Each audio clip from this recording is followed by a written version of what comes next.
Hello, magandang hapon po sa ating lahat. Magandang hapon po sa ating lahat. Ngayon po ay araw ng Sabado. Happy weekend po sa ating lahat.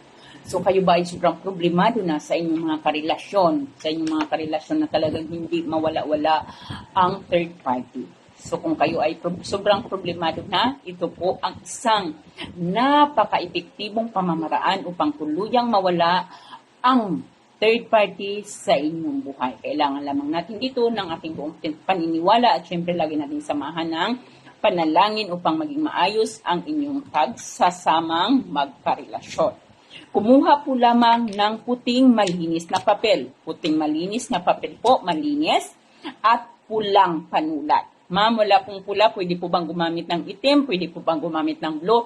Pula po lamang na panulat ang maaari nating gamitin.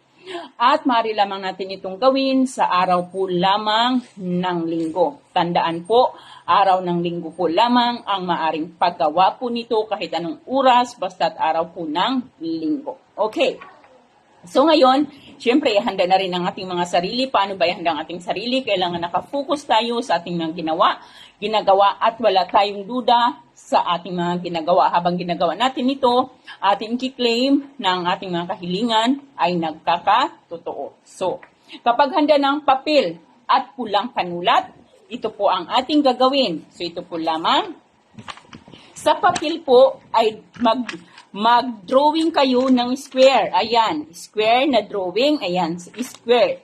Sa taas po, ayan, sa taas ay isulat mo ang iyong kumpletong pangalan nung pagkadalaga. Okay? Sa taas ng square na iyong sinulat, isulat mo ang kumpleto mong pangalan nung pagkadalaga pa. Okay?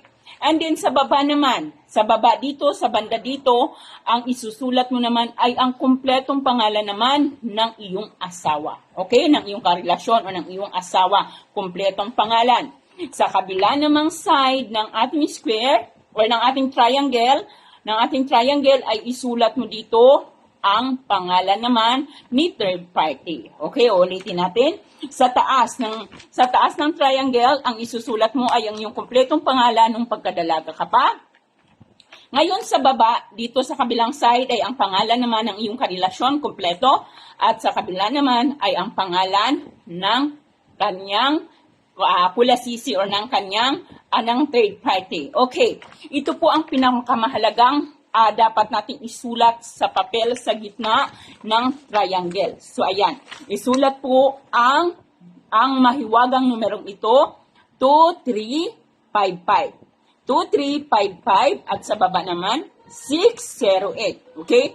2355 at sa baba ay 608. Pagkatapos nitong gawin, manalangin ka, humiling ka na tuluyan ng mawala ang third party sa inyong buhay at magiging maayos na ang pagsasama ninyong magkarelasyon. Bumuo ka, kumbaga humiling ka ng taimtim, at pagkatapos mong humiling ng taimtim, gamit ang posporo, lighter o kandila ay sunugin mo. Kailangang masunog mo lahat ng ito at hayaan po na ang abo nito ay liparin po ng hangin.